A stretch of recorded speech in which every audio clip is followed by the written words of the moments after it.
নাম হলো মসজিদে আলী, অর্থাৎ আলী রাদিয়াল্লাহু তাআলা আনহুর বাড়ি যতটুকু ছিল ওইটাই এখন কি মসজিদ। এবার একটু দেখেন তো আল্লাহ রাসূলের রওজা কোথায়?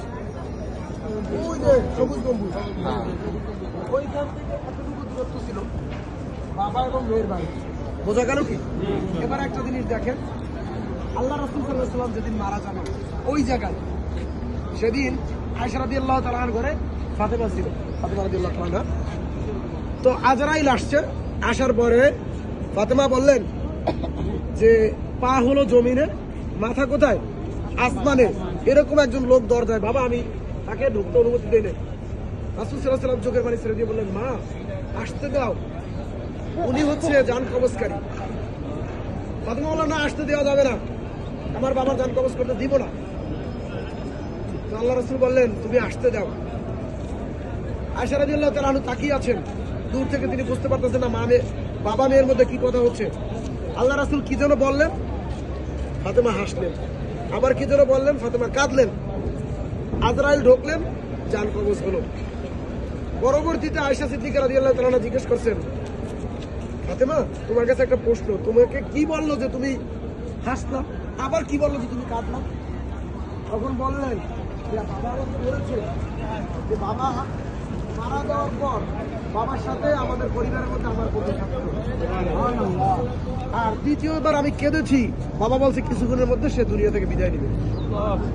এই ফাতেমা রাদিয়াল্লাহু তাআলা আনহা যখন মারা যাবেন, এই তিনি তার সন্তানদেরকে ডাকলেন। সন্তান কয়জন? ইমাম হাসান, হুসাইন রাদিয়াল্লাহু তাআলা আনহুমা।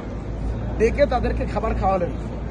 এরপরে স্বামীর রুমে গেলেন, গিয়ে বললেন, প্রাণের স্বামী আমি তো বিদায় নেব, তুমি আমার ক্ষমা করে দাও, আমার যদি আচরণে কষ্ট পাও।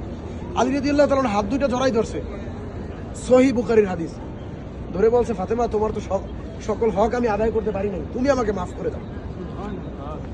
এরপরে ফাতেমা রাদিয়াল্লাহু তাআলা বলেন, আমার স্বামী আপনার কাছে আমার দাবি। কি দাবি? আমি যখন মারা যাব আমার লাশটা রাত্রবেলা দাফন করবেন।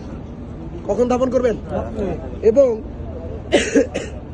যত কম সংখ্যক লোক হয় পর্দার সহিত, কেননা আমার লাশটা যদি আপনি পর্দা ছাড়া করেন, আমি দুনিয়াতে কোনোদিন পর্দার বরখেলাপ করি নাই, তাহলে লোকজন বলবে আল্লাহর নবীর মেয়ে ফাতেমা এতটুকু লম্বা ছিল, এতটুকু চওড়া ছিল। এরপরে উনি মারা গেলেন। এবার দাফন করবেন, সন্ধ্যার পর দাফন করবেন। ইমাম হাসান, হুসাইন, আলী, লোক কয়জন? খাট ধরতে কয়জন লাগে? চারজন। এরা কিন্তু কাউকে বলছে না। আবু যার গিফারি রাদিয়াল্লাহু তাআলা আনহু, যার ব্যাপারে আলোচনা বলেছিলাম, তিনি আসতেন, এসে বলেন, আলী ফাতেমা কি মারা গেছে? আলী রাদিয়াল্লাহু তাআলা আনহু চোখের পানি ছেড়ে দিয়ে বললেন, তুমি জানলা কার কাছে? আমি ঘুমাইছিলাম, রাসূলুল্লাহ সাল্লাল্লাহু আলাইহি ওয়াসাল্লাম স্বপ্নে বলছেন যে ফাতেমার লাশ ধরার জন্য, খাটিয়ে ধরার জন্য একজন লোক দরকার, এজন্য আমি আসছি। এখান থেকে নিয়ে গেলেন জান্নাতুল বাকিতে দাফনের জন্য। আমরা আপনাদেরকে দেখাইছি ফাতেমার দাফনটা কোন জায়গা হয়েছে। তো ওই কবরে যখন রাখবে, তখন আবু যার গিফারি বলতেছিল, আবু যার গিফারি মাটিকে বলতেছিল, মাটি তুমি কি জানো তোমার মধ্যে কাকে রাখা হচ্ছে? কোনো উত্তর আসে না। তোমার মধ্যে রাখা হচ্ছে ইমাম হাসান এবং হুসাইন, যারা জান্নাতে যুবকদের সর্দার, তাদের মাকে। খবরদার খারাপ আচরণ করো না। এরপর আবার প্রশ্ন করতেছে, মাটি তুমি কি জানো তোমার মধ্যে কাকে রাখতেছি? তোমার মধ্যে রাখতেছি শেরে খোদা আলী, যাকে আল্লাহ আসাদুল্লাহিল গালিব উপাধি দিয়েছে, তার স্ত্রী, মহিলাদের যিনি নেত্রী হবেন জান্নাতের মধ্যে, তাকে রাখতেছি। উত্তর আসতেছে না। তৃতীয়বার বলছে, মাটি খবরদার খারাপ আচরণ করিও না, তুমি কি জানো তোমার মধ্যে কাকে রাখতেছি? তোমার মধ্যে রাখতেছি সাইয়্যিদুল মুরসালিন, সর্বকালের সর্বশ্রেষ্ঠ মহামানব, তার কলিজার টুকরা ফাতেমাকে। মাটি চিৎকার মেরে বলছে, ও আবু যার গিফারি, কে হাসান হুসাইনের মা, কে আলীর স্ত্রী, কে জান্নাতের সর্দারিনী, আর কে মুহাম্মদ সাল্লাল্লাহু আলাইহি ওয়াসাল্লামের কন্যা? আমি মাটি চিনি না, আমি মাটি চিনি আমল। আমল ভালো হলে তার জন্য আমি জান্নাত পর্যন্ত প্রশস্ত হব, সুবহানাল্লাহ। আর আমল যদি খারাপ হয়, আমি ডান পাশের মাটি এমন জোরে চাপ দিব, বাম পাশে পাদর চলে যাবে, বাম পাশের মাটি এমন জোরে চাপ দিব, ডান পাশে চলে আসবে।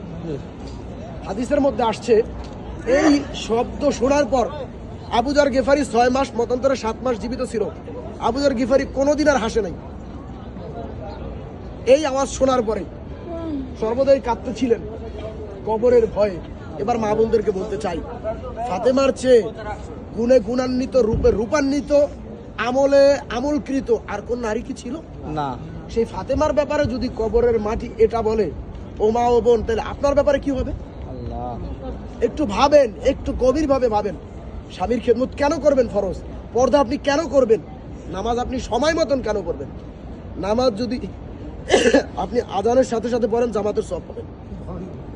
আর আপনারা করেন কি? আসরের নামাজের রক্তে জোহর পড়েন, রান্না বান্না শেষ করে গোসল করে নামাজ পড়বেন, নিয়মিত নামাজ কাজা করার চেষ্টা করেন, অথবা শেষ মুহূর্তে পড়েন। আজকে আমি আপনাদেরকে উদাত্ত আহ্বান জানাবো, এই ফাতেমার বাড়ি বসে আপনারা সিদ্ধান্ত নেন, অন্তত নামাজ আজান দিলে ওয়াক্ত হলে সাথে সাথে পড়বেন, পারবেন তো? এবং ফাতেমার জীবনী করে, ফাতেমার জীবনী অনুসরণ করে জীবনকে গঠন করার চেষ্টা করবেন, পারবেন? আল্লাহ আমাদের মা বোনদেরকে ফাতেমার সাথে কবুল করুক বলে আমিন। ওয়া আখির দাওয়ানা আলহামদুলিল্লাহি রাব্বিল আলামিন। আসেন আমরা এক নজর